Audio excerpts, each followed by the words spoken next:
Gina, how much is left in their account with the, I guess what they had in their checking and the reserve? 240,431.55. How much has been spent so far this year? Do we have that? 161,780.28. 161, 780.28. okay. And that's just for That's this, for their administrative budget? for them and Simmons Bank Park. It's on page. Okay. I'll just give it to you.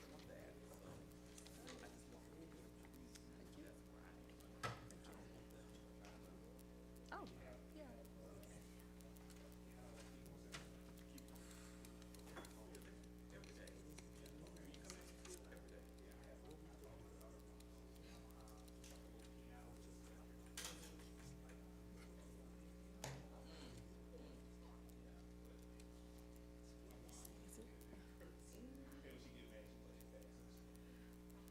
Did it look- 1, 2, 3, 4, 5, 6. Okay, everybody, it looks like we have a quorum. I think there are just a couple of other members who aren't here, but we can go ahead and go. How's everybody doing? Oh.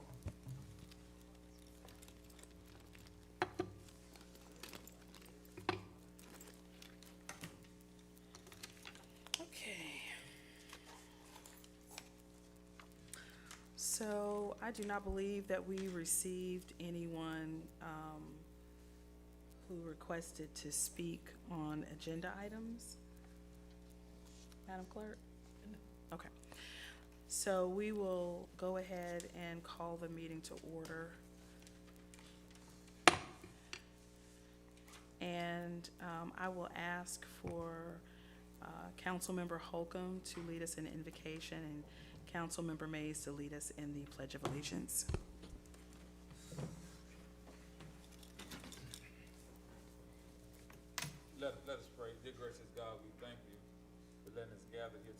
thank you for all of your blessing, your grace, and your mercy.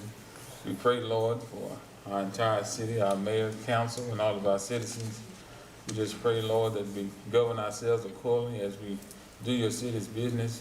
We just pray for your continued blessings. In Jesus Christ's name we pray, amen. Amen. Going on. Right. I pledge allegiance To the flag of the United States of America and to the republic for which it stands, one nation, under God, indivisible, with liberty and justice for all.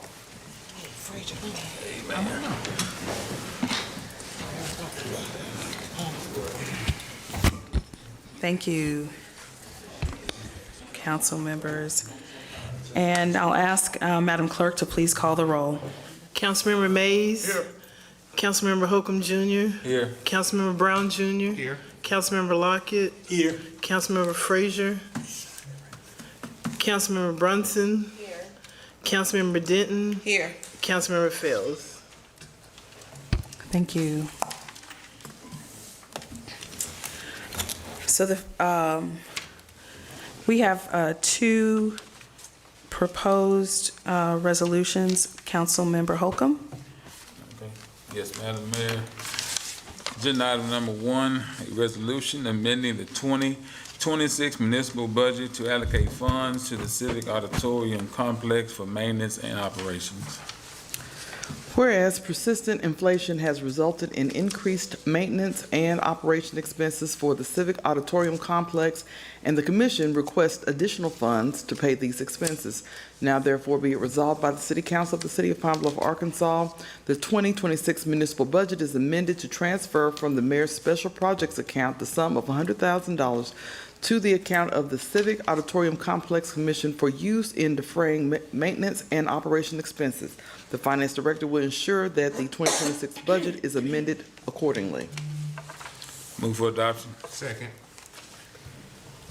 It's been moved and seconded that item number 1 be adopted. Any discussion? Madam Mayor, Councilmember Lockett? I just have one question. Sure. Now,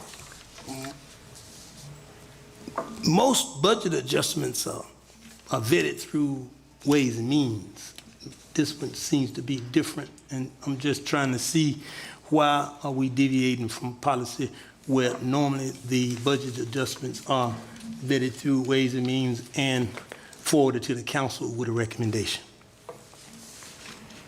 Well, I don't know. My understanding is as resolutions in a special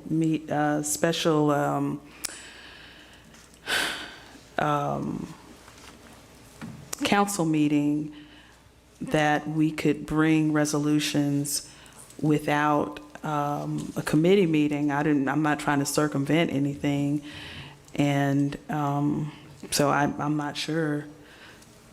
Yeah, Madam Mayor, usually that's the case, but Okay. the whole budget goes through Ways and Means, and it's a resolution. So I was just, just trying to see this deviation for policy. Would it create? I don't know if it's a deviation. I think there are a lot of budget amendments that we bring forth before without going through, if I recall correctly.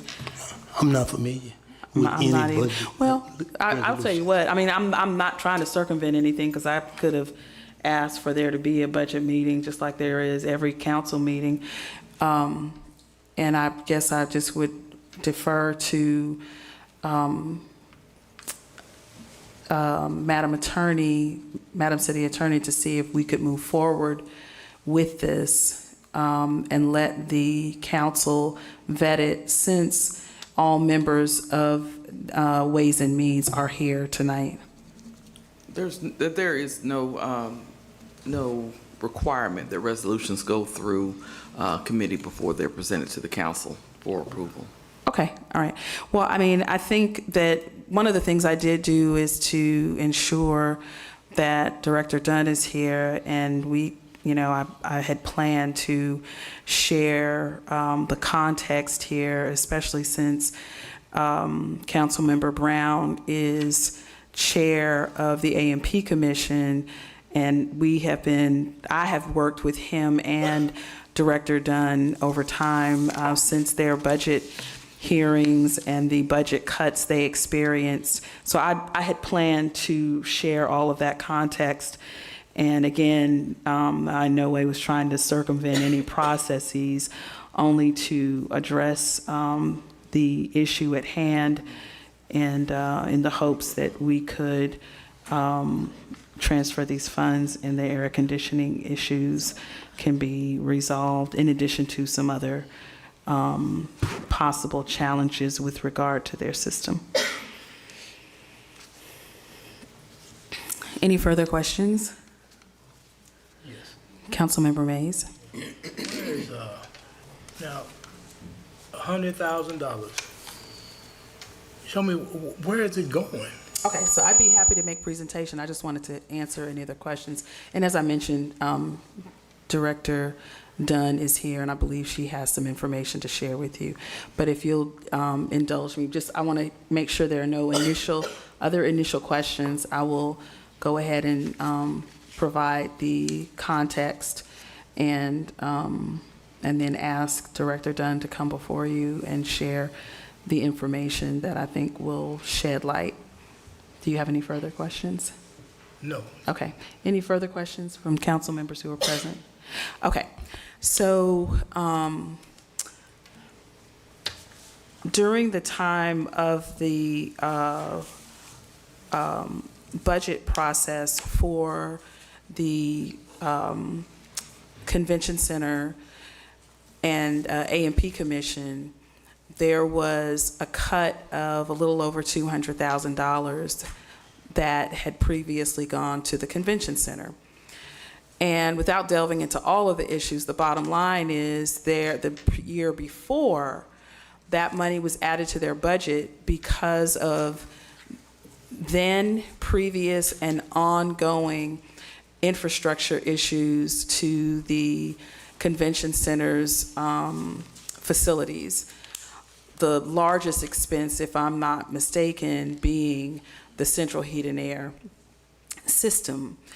And what I did was, in a meeting and in conversations with Councilmember Brown, who was chair of A&P Commission, and Director Dunn, is to pledge to hold aside and reserve $200,000 of the mayor's special projects fund balance to address any issues that might come before the Convention Center and A&P Commission, and bearing in mind that while the A&P Commission is legally responsible for these expenses, I also was clear that the A&P Commission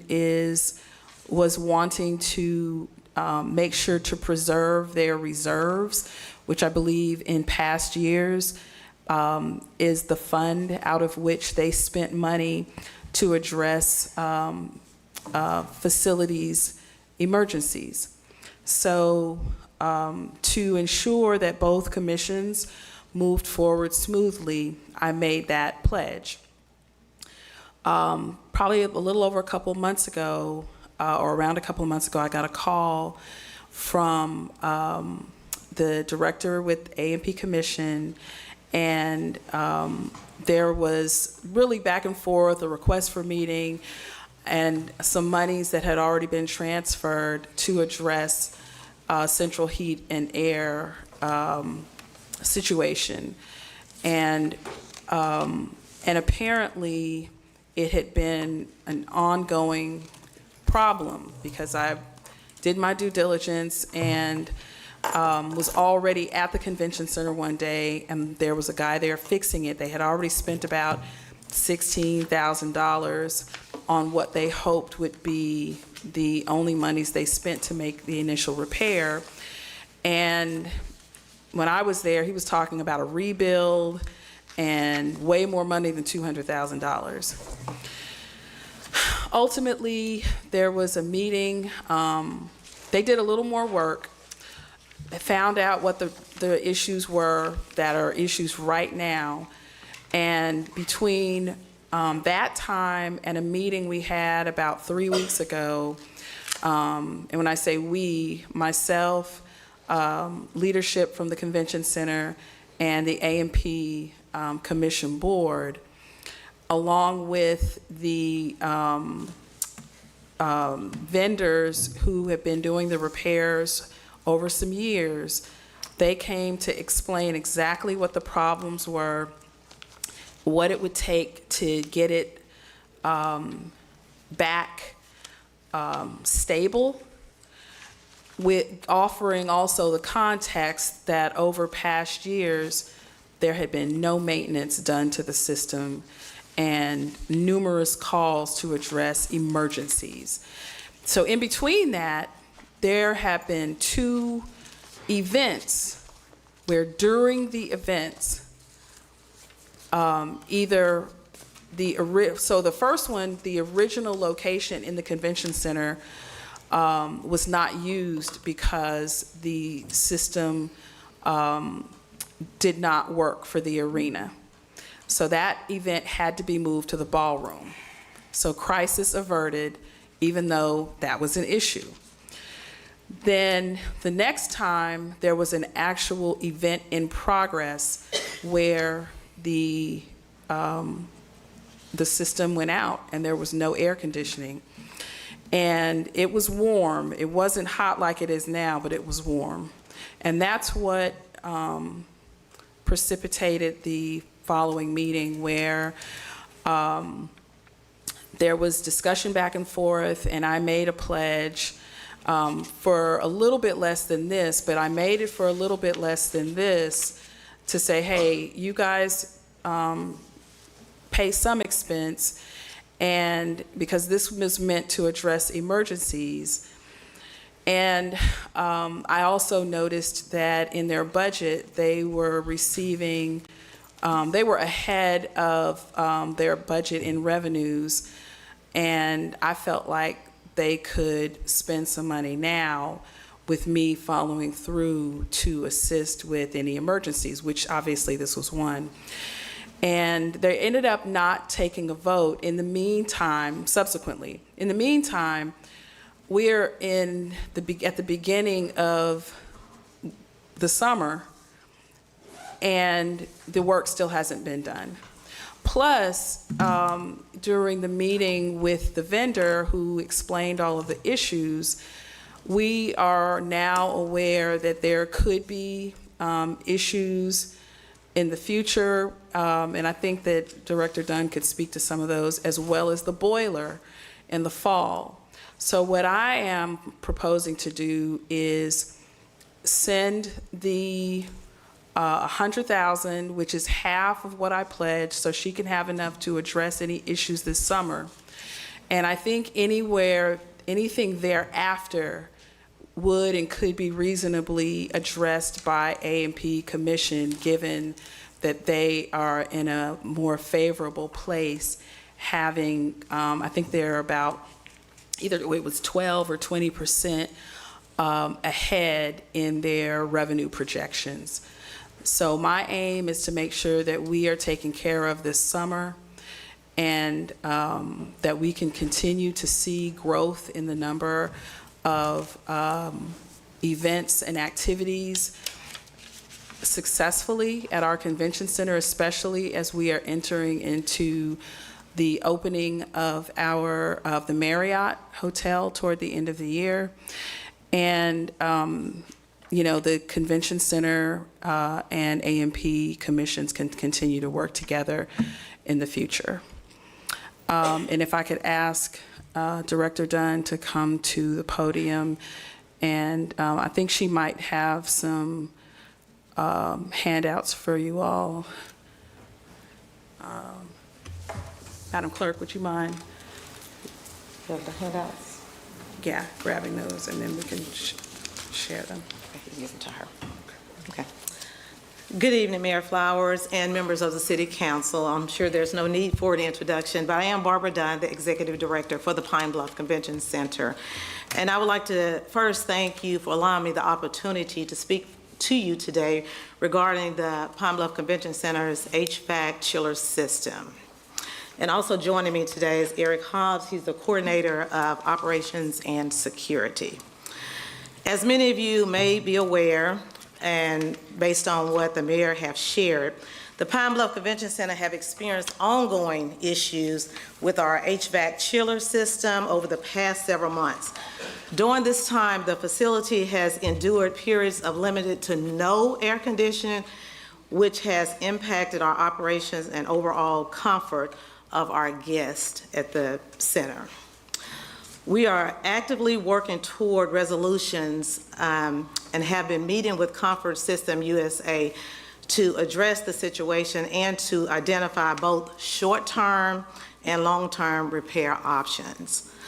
Our primary goal is to maintain efficient operation while providing a safe and comfortable environment for all scheduled events, primarily during the summer months, which we are fastly approaching. So before you, I have a summary of service, repairs, and recommendations from Comfort System USA dating from August the 7th, 2023 to present. I respectfully ask that you take a few minutes to review the information.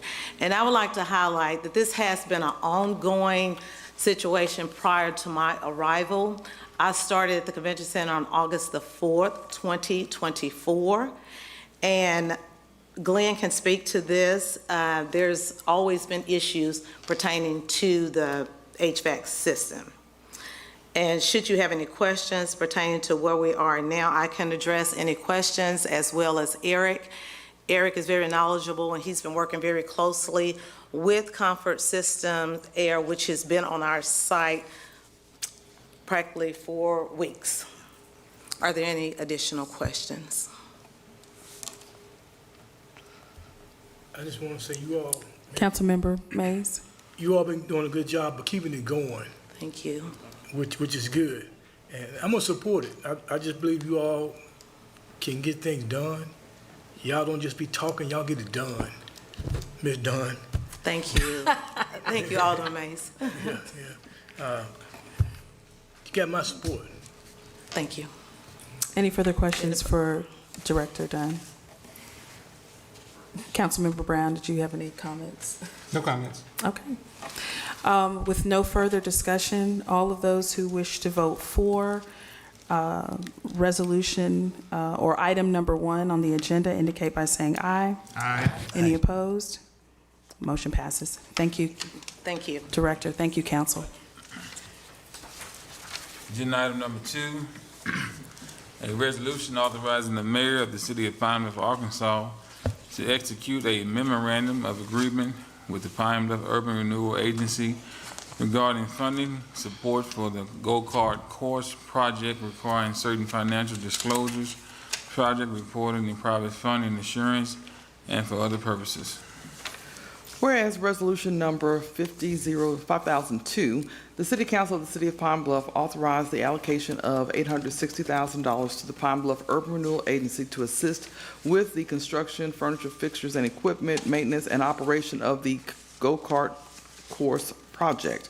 And whereas approximately $386,146.17 of the allocated funds remain available for transfer to the Pine Bluff Urban Renewal Agency. And whereas the City Council recognizes the importance of completing the go-kart project in a fiscally responsible manner, ensuring the long-term viability of the project. And whereas the City Council desires to receive assurances that the Pine Bluff Urban Renewal Agency has secured $1.2 million in private funds specifically designated for the go-kart course project to support construction, FF&E, maintenance, and operational expenses. And whereas the City Council further desires to obtain updated financial and project information regarding the status of the go-kart course project, including expenditures, contractual obligations, and anticipated completion timelines. And whereas the City Council finds that entering into a memorandum of agreement with the Pine Bluff Urban Renewal Agency is in the best interest of the city and its citizens. Now therefore be it resolved by the City Council of the City of Pine Bluff, Arkansas, Section 1, the mayor is hereby authorized and directed to negotiate and execute the attached memorandum of agreement with the Pine Bluff Urban Renewal Agency concerning the go-kart course project. Section 2, the MOA shall require the Pine Bluff Urban Renewal Agency to provide written documentation and assurances demonstrating that it has secured $1.2 million in private funds specifically designated for the go-kart course project for the purpose of construction, FF&E, maintenance, and operation. Section 3, prior to or contemporaneous with the transfer of the remaining balance of approximately $386,146.17 authorized under resolution number 5002, the Pine Bluff Urban Renewal Agency shall provide to the City Council and the mayor a written project status report containing a minimum of the following information. A timeline for identifying major project milestones completed to date, remaining milestones, estimated dates for completion for each remaining milestone, and the anticipated final completion date of the go-kart course project. B, a detailed accounting of the project expenditures, including total project expenditures incurred from the project inception through the date of the report, total expenditures during the municipal budget year 2024, 2025, and 2026, and identification of funding sources utilized for such expenditures. C, a detailed summary of all contracts and financial obligations associated with the project, including the name of each contractor, consultant, vendor, company engaged on the project, original contract amount, any approved amendments or change orders, total amount paid to date, remaining contract balance, total budget allocated for each contract, and outstanding obligations, liabilities, or anticipated expenditures associated with each contract. Section 4, the City Council will further request that the Pine Bluff Urban Renewal Agency provide periodic updates as reasonably requested by the mayor or City Council regarding the status of the project funding, expenditures, construction progress, maintenance planning, and operational readiness. Section 5, the mayor, city clerk, and all other appropriate officials are hereby authorized to take any actions necessary to carry out the intent and purpose of this resolution. Section 6, if any provision of this resolution is held invalid, such invalidity shall not affect other provisions that can be given effect without the invalid provision, and to this end, the provisions of this resolution are declared severable. Section 7, this resolution shall be in full force and effect from and after its passage and approval. Move for adoption.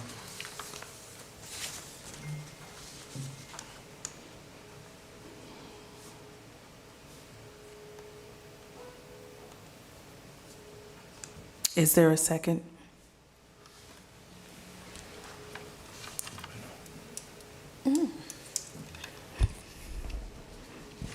With no second, then this will not be considered.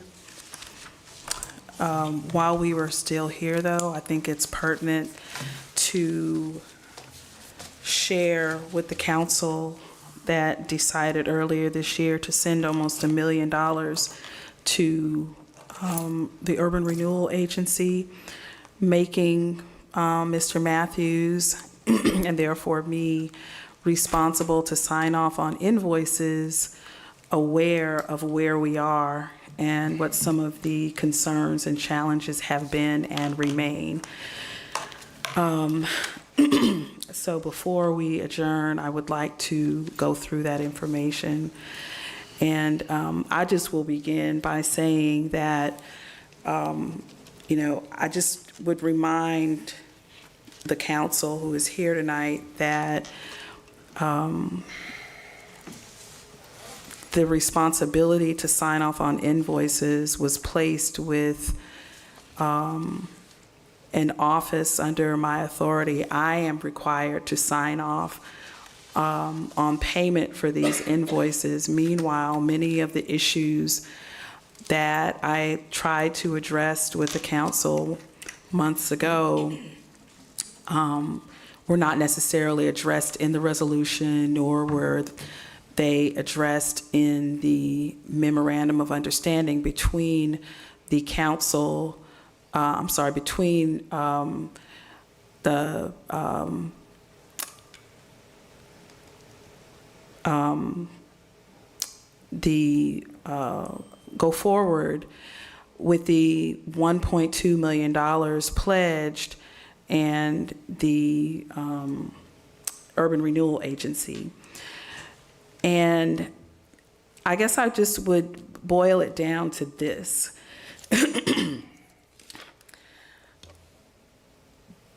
In order to begin the process and be prepared and provide information, Mr. Matthews met with Urban Renewal Director and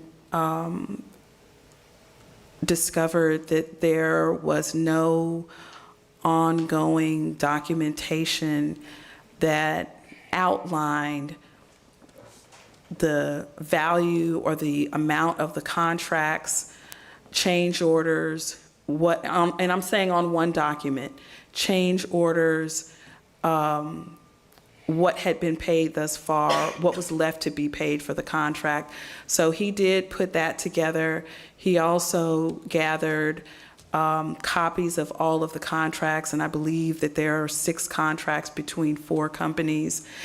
And also we requested for Director Devers to gather information on what had been spent thus far. And when we began this process, we discovered that before January 1, 2025, the amount of money that had been spent, I believe it was spent or dedicated at that point, Director Devers? On page 4. It's the, I'm talking about the 2.7 million.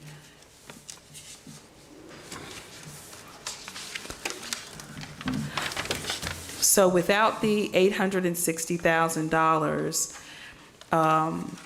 that was approved and then invoices paid with other monies prior to that in the amount of $335,000, the bottom line is almost the amount of the contracts had already been spent by the time that I had even arrived at office.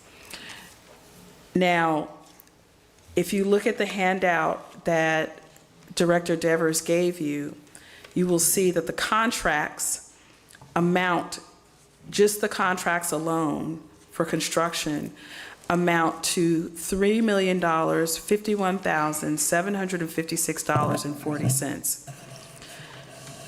The pre-construction amounts, or amount that was paid toward pre-construction activities was over $500,000, $554,889.56.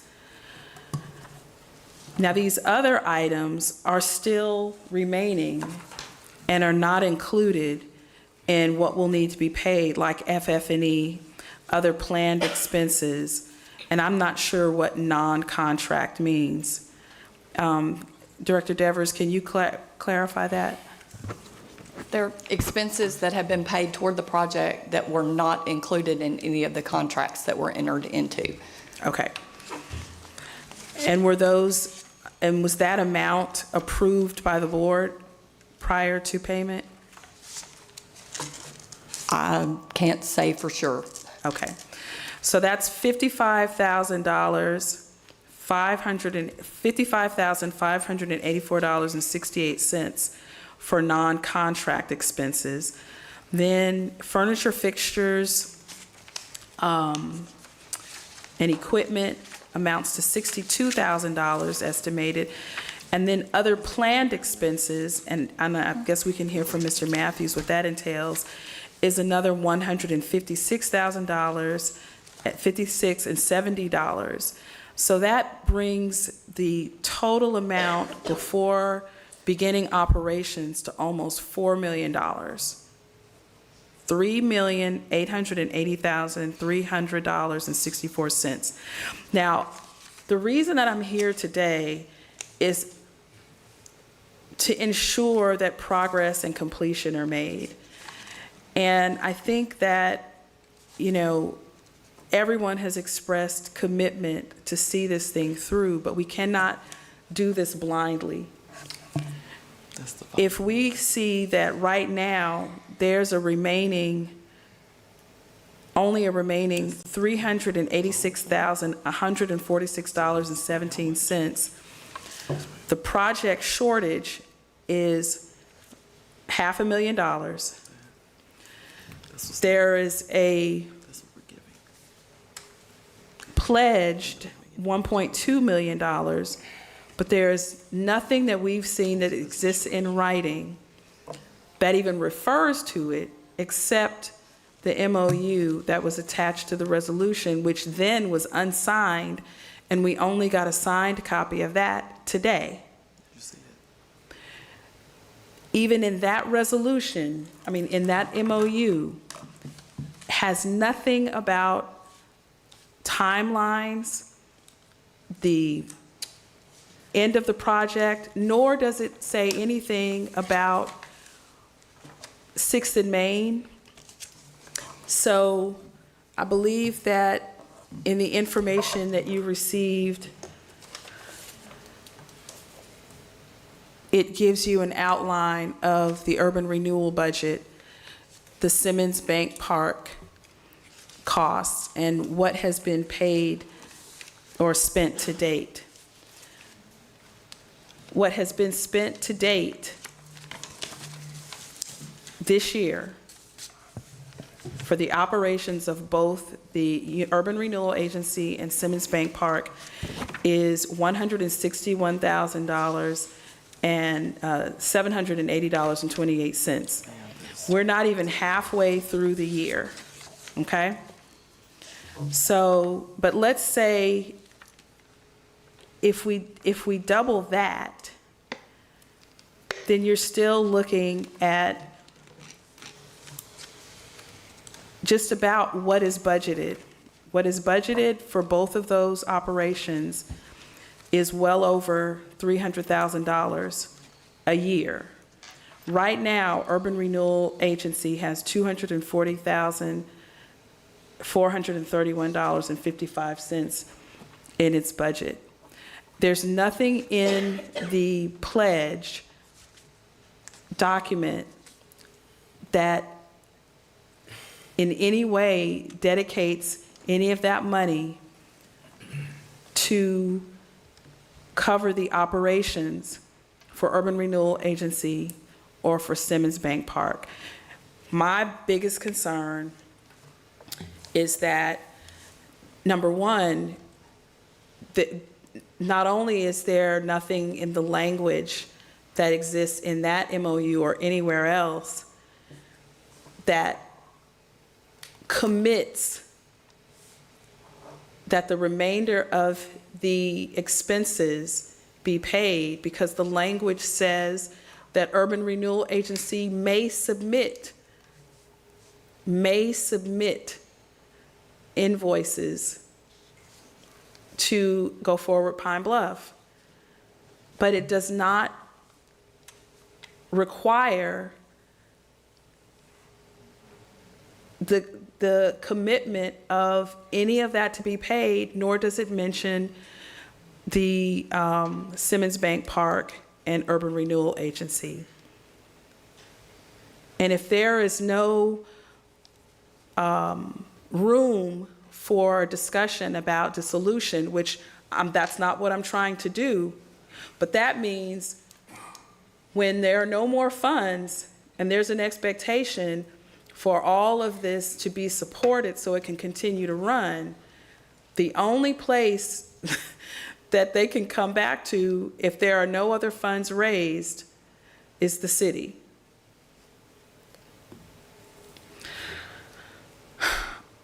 With that, I would like to ask Madam City Attorney, we had a conversation earlier, to speak to what typically and should happen in the case of a financial pledge between entities, and once the conditions for the pledge are met.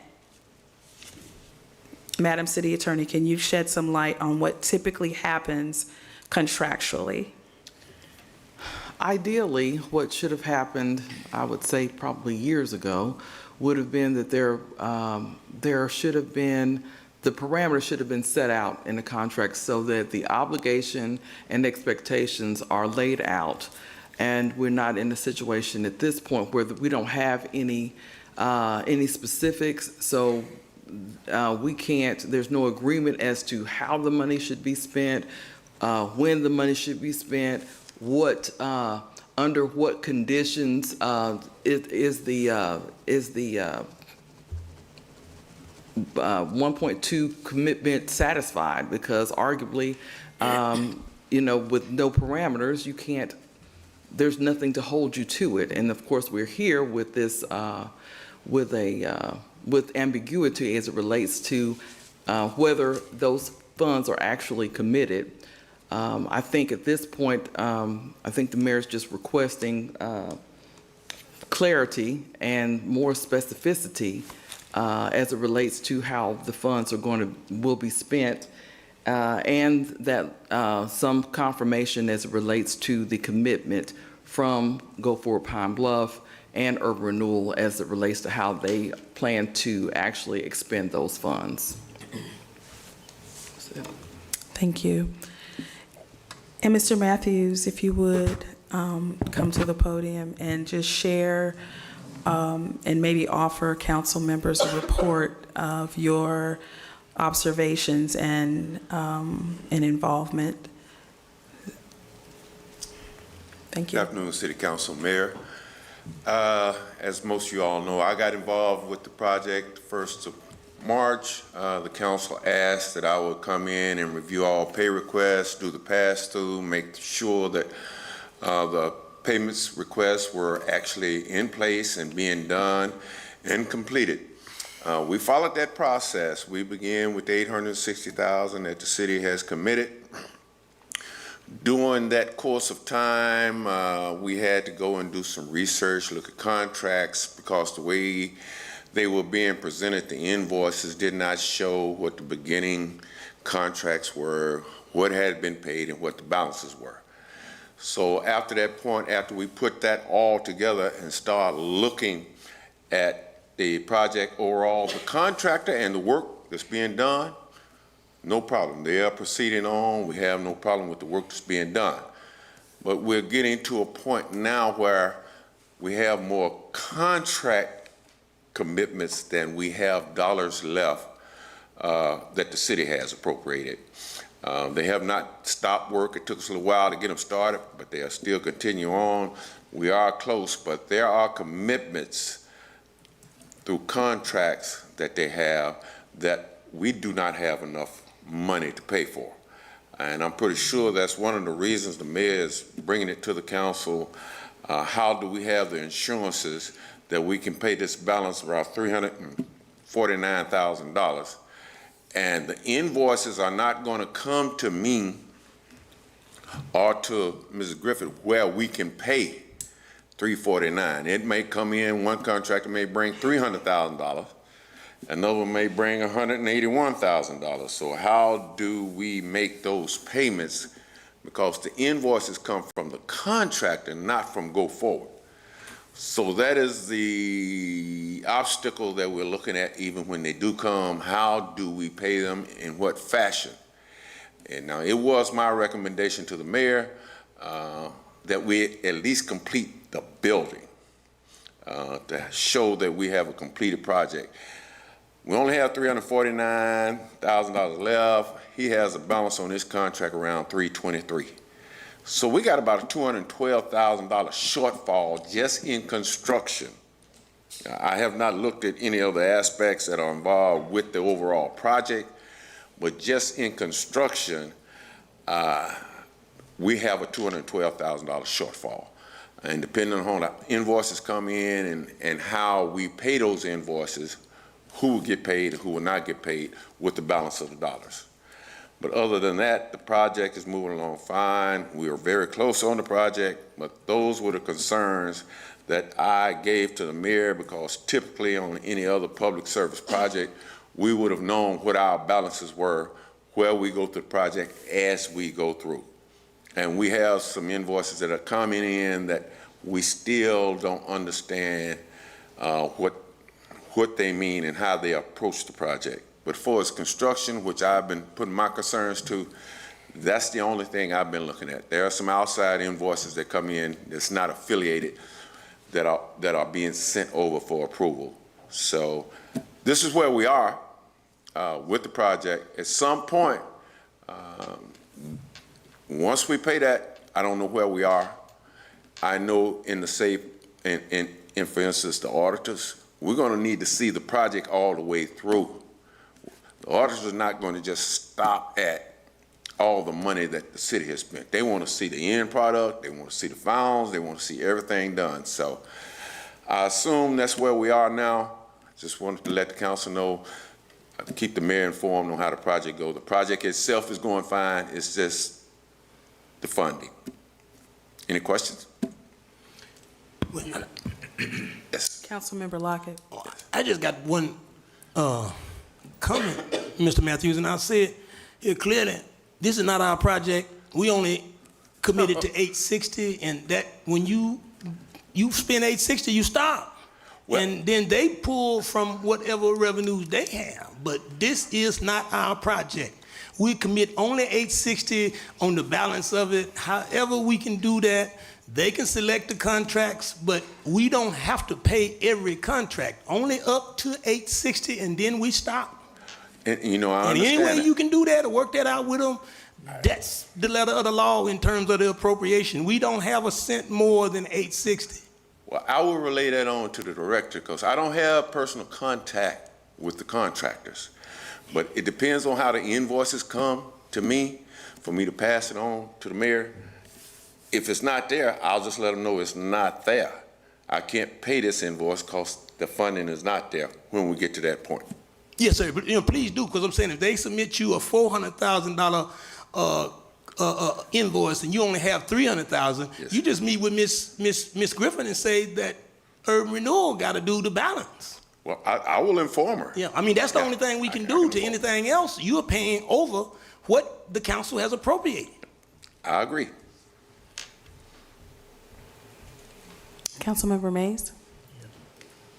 Thank you, Mayor. And the funding, we talk about taxpayers' money. We gotta be better stewards as far as this communication here. It's not good. You know? You always, urban renewal this, urban renewal. I wish they just leave and be done with urban renewal. You know? We work well with urban renewal through the process that the council asked me to do. I have not had a problem with the process.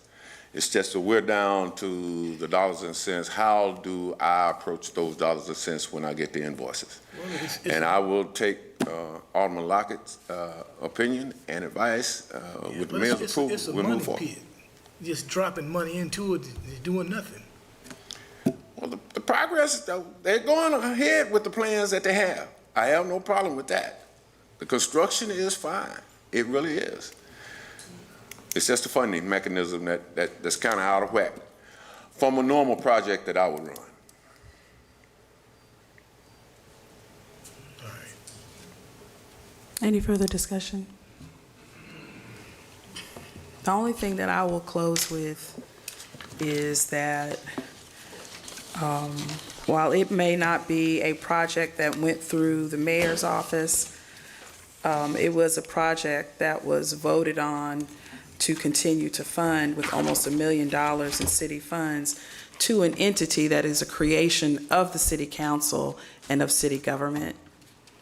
And so to say that it is not our project, I think that with almost $4 million of taxpayer dollars, city residents and taxpayers would beg to differ. And all I am trying to do is make sure that we do our due diligence as a city and get the proper documentation to ensure that all parties are protected and that the money that was dedicated in March toward the completion of the project actually see a completed project. And I'm not talking about just even the construction, but the completion of the project has to extend even beyond that to the actual operation. Otherwise, we will have a $4 million edifice that's supposed to be an entertainment center, and no one can go inside because we don't even know what the plan is to run the operation. What contracts may or may not exist, and there seems to be no interest in that. But I'm trying to act in a way that not only protects the project and this council, this mayor, urban renewal agency, and go forward, but especially the people in this city. And I would have hoped to have seen that there be some action taken toward that end. But we all have a job to do, and all of you have votes, and I respect that. And with that, we are adjourned.